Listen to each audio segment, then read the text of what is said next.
এই যে নয়ন ভাই আছে নৌকা চালায়। নৌকাতে কি কতগুলো দর্শক হয়? আল্লাহর রহমতে যা হয়। খাওয়া দাওয়া করছো নাকি? আসো আমরা একটু ঘুরি। যাও বলে খাওয়া দাওয়া করছো? খাইতে যাবা? কি খাবা? ভাত খাবো। এবার ঈদে স্বাচ্ছন্দ্য বোধে মানুষ পারবার করতে পারবে। আমার মেসেজ এটাই, ঈদে আমাদের বিভ্রান্ত হওয়ার কিছু নাই।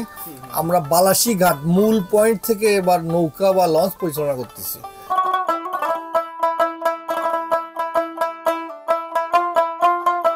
আবারও ঘুরতে বের হলাম। চলুন বন্ধুরা, আজকে আমরা ঘুরে আসি গাইবান্ধা জেলার বালাসী ঘাট থেকে। একটি মনোরম পরিবেশ, আশা করি ভালো লাগবে।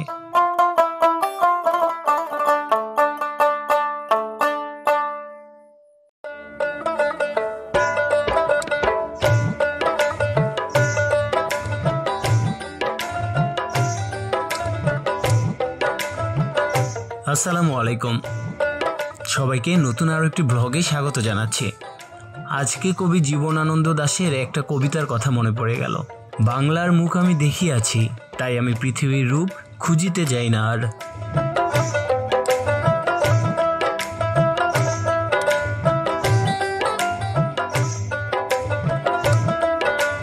আমাদের এই সুন্দর বাংলার প্রকৃতি দেখে সত্যি মনটা ভরে যায়। আজকে আমি বালাসী ঘাটের চিত্র আমার ক্যামেরায় তুলে আনার চেষ্টা করব, আর আপনাদেরকেও জানাবো বালাসী ঘাটের বর্তমান পরিস্থিতি। আশা করি ফুল ব্লগটা দেখবেন।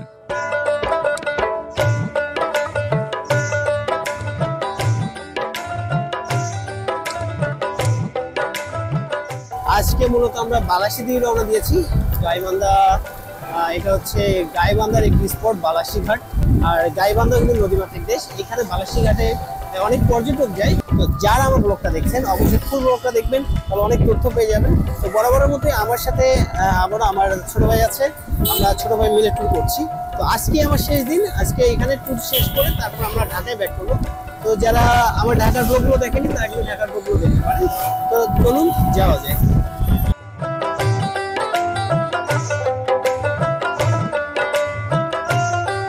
আমরা চলে আসছি বালাসী ঘাটে। এই পাশে রোডটা আর এই পাশে হচ্ছে ঘাটটা। আমরা এখন ঘাটের দিকে যাব। এটা হচ্ছে বাংলাদেশ অভ্যন্তরীণ নৌ পরিবহনের কর্তৃপক্ষের, এটা হচ্ছে দেখতে পাচ্ছেন বালাসী ফ্রিগেট টার্মিনাল, ফুলছড়ি গাইবান্ধার।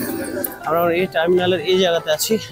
এটা ভিতরে খোলা থাকতো বা ভিতরে মানুষ কিন্তু যাতায়াত করতে পারতো, এখন আপাতত বন্ধ আছে। এটাই লাস্ট স্টেপ, এটা বালাসীর লাস্ট স্টেপ। এখান থেকে এখন সামনে হচ্ছে লঞ্চ আছে, ফেরি আছে বা নৌকা আছে। এখান থেকে মূলত হচ্ছে তারা যারা দর্শক আছে বা পর্যটক আছে তারা এখান থেকে ঘোরাফেরা করতে পারে। এইখান থেকে আমি যদি আপনাকে ক্যামেরাটা পিছন করি, জাস্ট ওয়াও, এইখান থেকে দেখতে পাচ্ছেন পুরো সুন্দর একটা প্রকৃতি দৃশ্য দেখা যাচ্ছে। এখন পানি নাই, পানি যদি থাকতো তাহলে পুরোটা ভরে যেত নদীটা। হালকা হালকা পানি আছে, তবে বড় নদী হচ্ছে একদম ওই পাশে। এখন ওই পাশে বড় নদী। আর আমরা আসছি মূলত হচ্ছে, তো অলমোস্ট এখন হয়তো বা কটা বাজবে, 2টার মতো বাজে।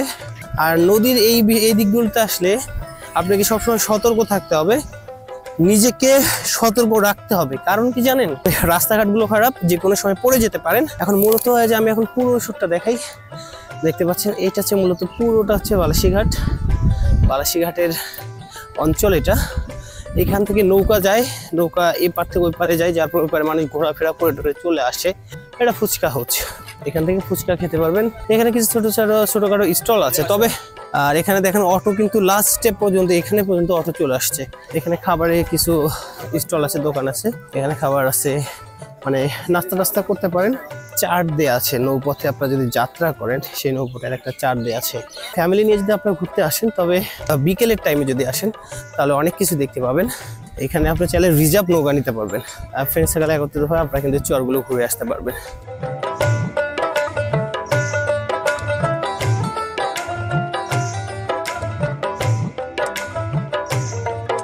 আমি একটা ভাইয়ের সাথে একটু কথা বলি। ভাই, আপনাদের এখানে কিভাবে আপনারা যাত্রী পারাপার করেন? এটা হলো ঘন্টা হিসেবে আর পারা পিস হিসেবে। আচ্ছা, এখান থেকে কোন কোন ঘাটে মানুষ মূলত যায়? দেওয়ানগঞ্জ, জামালপুর, বক্সিগঞ্জ, শেরপুর। হ্যাঁ, যে ঘুরবে কয়েকটা রাউন্ড দিয়ে আসবে নৌকা দিয়ে, তাদের জন্য রিজার্ভ ভাড়া কেমন লাগে? 500-600 এক ঘন্টার জন্য। এক ঘন্টার জন্য রিজার্ভ নিতে চান তাহলে 500 টাকা হলে 1 ঘন্টার ভিতরে পুরো এরিয়াটা আপনাকে ঘুরে নিয়ে এসে আবার এই একই স্থানে এসে রাখবেন। আর যদি আপনারা মনে করেন যে না আরো একটু কম বাজেটে যাব, তাহলে কিন্তু আপনার যে 5-10 জন বা 15-20 জন যখন হবে তখন কিন্তু নৌকাটা ছেড়ে দেবে। তো এই ছিল এই জায়গার মূল চিত্র।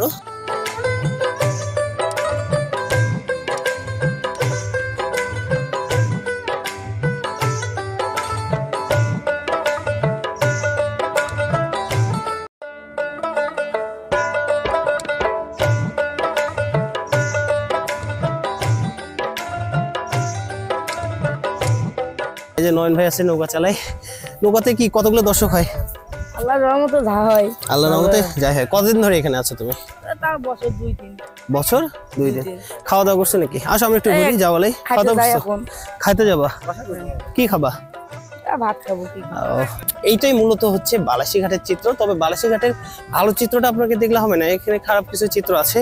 যেমন এখানে ফিডিং বাস থাকতে পারে, এখানে অনেক প্রবলেম থাকতে পারে। এই জন্য আমি কিন্তু আপনাদেরকে আগেই বললাম, আপনাদের এই প্রবলেমটা যেন ফেস না করতে হয়, সেই জন্য আপনাদের কিন্তু সবসময় অ্যালার্ট থাকতে হবে। ফোনে ডাটা নিয়ে আসবেন, যেন ডাটা সবসময় থাকে।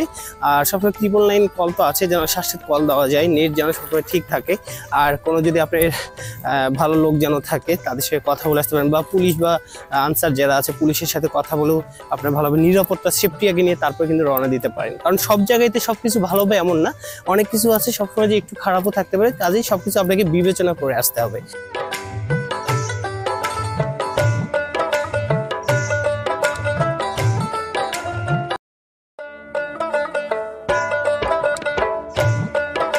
যদি নিজেকে খুব একা মনে হয় তাহলে নদীর পাড়ে আসতে পারেন। নদীর পাড়ে আসলে সত্যি মনটা ভালো হয়ে যায়। এটা আমার কথা না, অনেক মনীষীদের কথা। একাকিত্ব বা একঘেয়ে জীবন ছেড়ে বন্ধু বান্ধব বা পরিজনকে নিয়ে আসতে পারেন এরকম একটি সুন্দর পরিবেশে।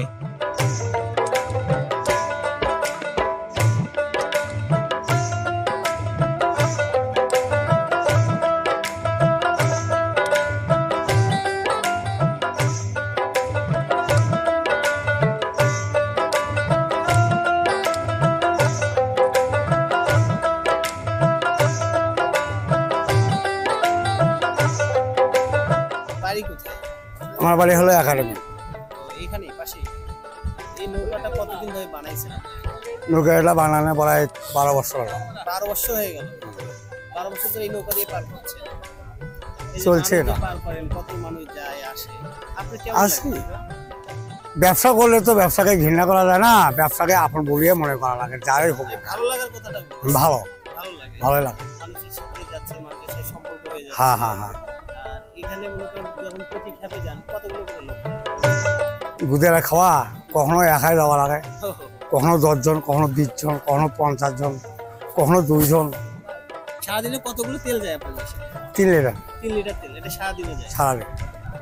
স্রোত নাই, যখন যখন জোয়ার চলে তখন আসে, 5 লিটার 6 লিটার, আমরা হবে 8 লিটার পর্যন্ত যায়। জোয়ার আসে তখন ভাড়াটাও বাড়ে যায়। ভাড়াটাও বাড়ে, তখন 30 টাকা ভাড়া হয়, এখন কত করে দিচ্ছে? এখন 20 টাকা। 20 টাকা করে।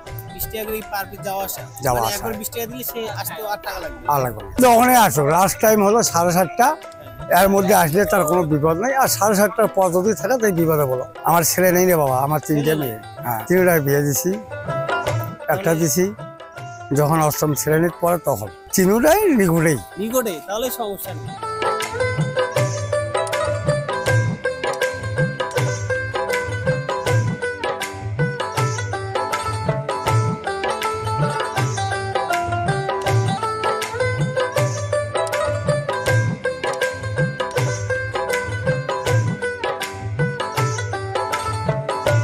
যে নৌকাঘাট থেকে এখান থেকে নৌকা দিয়ে মানুষেরা বিভিন্ন চরে যায়।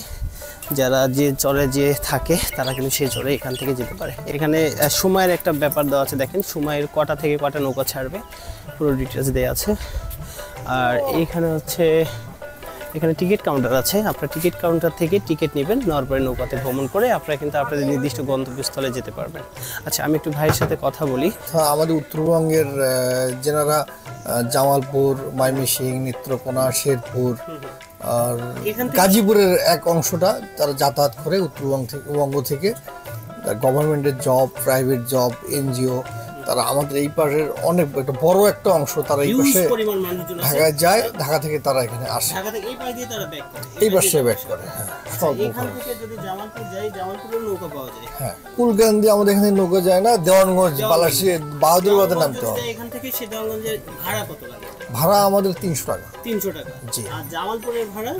জামালপুর ওখান থেকে ট্রেনে যেতে পারবে, মানে দেওয়ানগঞ্জ থেকে জামালপুর ট্রেনে যেতে হবে। মূলত এখান থেকে দেওয়ানগঞ্জ পর্যন্ত আমাদের যাওয়ার পরে ওখান থেকে ট্রেনে যেতে হবে। হ্যাঁ, ট্রেনে যেতে ভাড়া হবে। লাগছে 300 টাকা। 300 টাকা। এটা কি সরকারি যেভাবে নিয়ম করা আছে টিকিট? হ্যাঁ, আমাদের গভর্নমেন্ট কাছ থেকে আমরা লিজ দেওয়া, আমাদের কাছে লিজ দেওয়া। জি। এটা কি কত বছর পর পর লিজ? প্রতি বছর ইয়ারলি এক বছর চেঞ্জ হওয়ার পরে আবার জুন টু জুন বিএডব্লিউ থেকে ঢাকা। আপনি এখানে আছেন দায়িত্বে? জি, আমি এখানে। আপনার নাম কি ভাই? আমার নাম মোহাম্মদ শামসুল আলম সরকার, পাপুল।